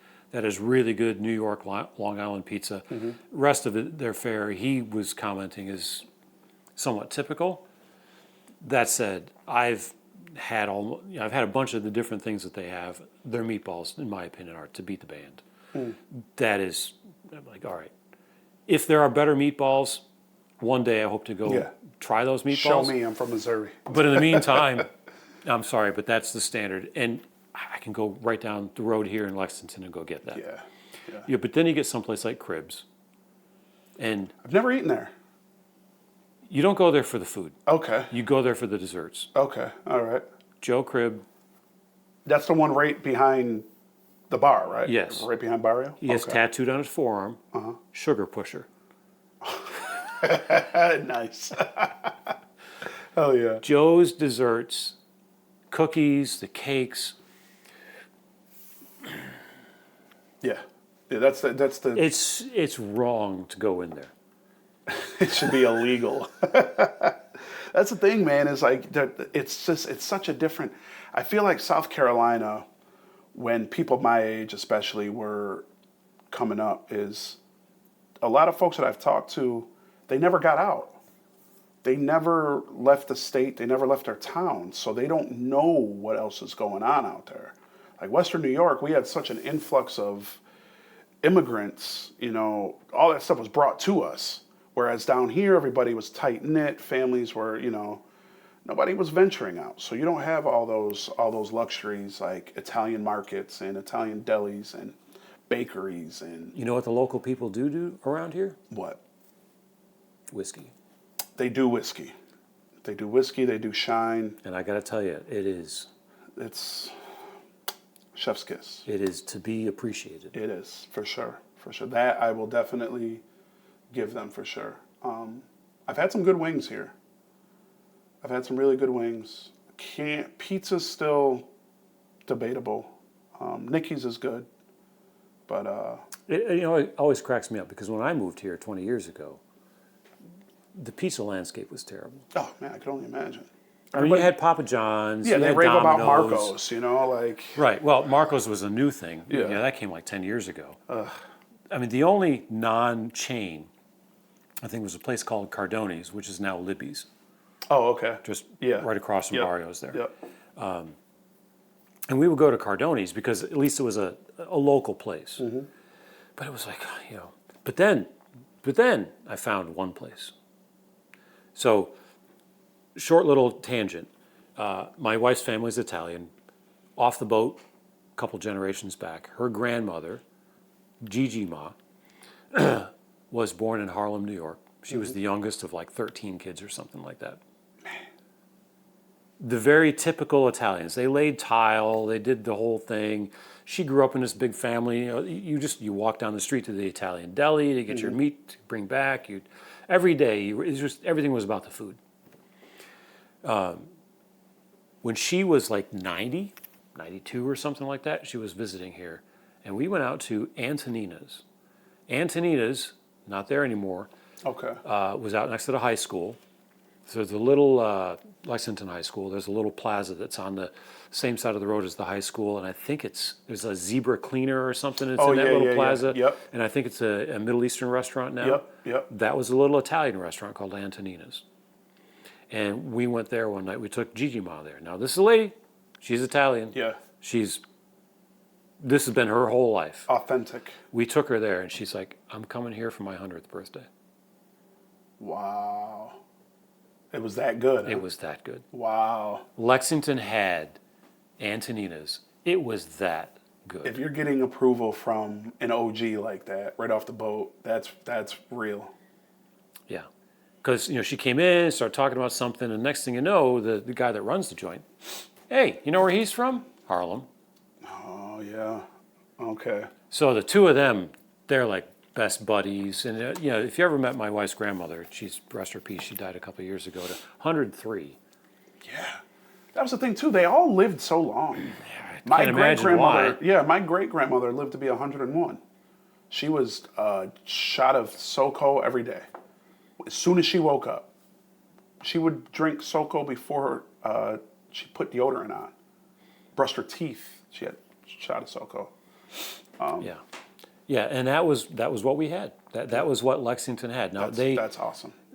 There was illness in the family or something. They closed down easily 10 years ago or something like that, and I miss it. I mean, but since then, I will say Claire and Ray's is the next best thing. Although Cavacci's. Cavacci used to be on South Lake Drive, which is now a Cafe Strudel, I think. It was Pizza Cavacci, right? Well, but they moved over to, they're on North Lake, I think, right near the intersection right across from the KFC right there. Yeah. But all they do now is pizza. But they used to have a full restaurant. And their servings were so big. I do like their pizza. Oh my God. Yeah. You could go in there and get like a pasta dish, and you could take it home and eat for a week. Yeah. And if you ate it on site, I'm like, oh my God, it was very good. Yeah. So I could see that. I haven't had their pizza in a long time, and I know there's a lot of people like that. There's a lot of people like Nikki's, and there's a couple of other places now that are kind of coming up. So it's not as bad for pizza in the area, but we are so lacking an Italian deli. You've got to have an Italian deli. You have to. Every town has to have an Italian deli. I can't. You go in there, you get a nice Italian sub. You get they always have the cutlets off to the side or the eggplant. And it's not just that. They got that secret sauce. Yeah. Yes. Whatever it is that they're pouring on there. I don't know. They squirt it out of a bottle. Whatever and it is. There's herbs and oil and vinegar and all that in there. Like egg whites to kind of keep it all together. God, and you're like, so what much. is this? And you're like, I don't care what the meat is. Just squirt some of that on there. Yeah. I don't know what it is. Bathe me in that. That's what I want. I want to take a bath in it. It's we had Marticello's, which is no longer open. Rabino's, Pino's, they all end in O. Cha-Cha's. We had Pontillo's. Pontillo's is there still, kicking. The one in Hilton is awesome. Yeah, they had a split in that family. I met a guy. This cracks me up. As much as it's a small world. I'm down in South Florida working at IBM in Boca Raton, and I'm playing golf. I mean, it's like one of the guys on the the next office over. I'm like, hey, we're gonna go play golf today. Let's go play golf. So we started on a regular basis, kind of getting together. You start talking to this guy. His name was Brad Fraley, and he was a big baseball guy. He went to Stetson University, I think, in Florida. He was a pitcher. And so we're talking about different things. And he's like, yeah, I grew up over here, in the panhandle of Florida. And I don't know how we're talking about things. I'm like, yeah, I'm from New York and Western New York, in a little town called Batavia. And I'm like, there's not much there but Pontillo's Pizza. He goes, Pontillo's? I used to work for Pontillo's. Oh man. There was same family had come down to Florida because everybody from New York is going to go to Florida at some point. Yep. Came down to Florida up in the Panhandle someplace and opened a Pontillo's, and this guy had worked for him. No shit. That's crazy. And I'm sitting here on a golf course, playing golf with some guy that I'm working with from from IBM, and we can come together on Pontillo's pizza. That's what I mean, man. That's why this is awesome, because there's such a small world, man. Yeah, I think you're 1,200 miles away from home, talking about something from home. Yeah. That somebody else can relate with. That's The world is not that big. no. And no, all you got to do is talk to people. no, and it's usually over some sort of nourishment, some sort of food, whiskeys, tequilas, alcohol, the bar seat. Like, there's so many cool ways to meet people and discuss things and converse and things like that. So how long are you going to be at Tristan's bar? At Tristan's bar, yeah. When are you going to open up Tristan's bar? I need to, man. I need to do something. I got to get there's a lot that I want to do. I got to like pinpoint, especially with the way the world is now. It's tough, man. It's real tough to pinpoint it to one thing. The world's based on convenience. So it's like... Yeah, but the convenience to be able to stop in. So the other day I was over there. Yeah. And this lady comes in and sits down and she wants to try your margaritas or whatever. Mm-hmm. She hadn't been in there before. She's like, I got a half hour to kill. Yeah. I keep driving by this place and it looks attractive. Yeah. So she finally decided to stop in. That's the convenience. It is. That's what brings people together. It is. There is a lot to, communities need that. Just being able to stop in and get a feel or a taste, and then being able to take that out into your community and spread that information. And then That's you get awesome. that opportunity to go, I could serve you this margarita, Yeah. but I could make it with this. Yes. And, yes. maybe I can take you on this journey. Exactly. And that's something that I feel I like to do that. It's something like, I understand you like your Casamigos, or you like your Patron, or you like this, you like that, but there's a whole other world out there. You should probably It's half the experience price. it. Yeah, and it's literally cheaper than all that shit you like. Try it. It's better quality. It's smaller batch. It's made by some old Mexican man in some small village, and he's taken great pride in what he does. Give it a try. And they usually do, and they usually like it. I got a guy that comes back still and orders Insolito. Never had it before he walked in the doors. I got him on Insolito. He hasn't moved off of it. So it's cool it's education. It's learning. It's teaching. It's like the Lalo. Yeah. It's a small family Yes. distillery Yes. in Mexico. And you're like, have this. Mm-hmm. You don't need to have the Jose Cuervo. First of all, no hangover. Yeah, zero. Hang on. Second of all, better quality anyway. It just tastes better, better experience. Cleaner, it's healthier. Right. Now, the dangerous side of it is like, oh, that's really good. Can I have another one? Yeah. I may or may not have drank a 375 during Deadpool and Wolverine. I don't know. I don't know. I don't remember. I don't remember. There must have been a hole in the cup or in the bottle or something. But it's something that I do love alcohol. I don't know if I'm an alcoholic or not. I feel that I have As I've said, I have a drinking problem, or I have an alcohol problem. Yeah, you have an alcohol problem. It's a storage problem. I do. I have to put it in my walls. Yes. It's literally in the walls. But I feel like I have a good grasp, so I don't want to stop yet. Yeah. It's something that I love. I love all the stories behind it. I love the conversations that are built off of it. Brings people together. Yeah. That's how a community is put together. It's a speaking piece. It's a cog in the community, and some people can handle it, some can't. That's whatever, that's with everything in life. So, yeah. Tristan, I think we've gotten to a great place. Let's wrap Agreed. it up. All right. I think this has been awesome. Thank Yeah, you, man. sir. Thank you, sir. It's been fun. This is amazing down here. This guy brought that wood in from the You should have Mayflower. seen the team that I had. There was literally a guy with a donkey bringing it down from the street. It was a burro. It wasn't even a donkey. It was a burro. The wood is from the Mayflower. All right. Cannonballs bounced off the side of they took old Ironsides. Yes. You used to be able to go to Philadelphia and see old Ironsides. Yes. I brought those timbers in here. It's awesome. It's awesome. Awesome. Yeah, Thanks, man. Thank you.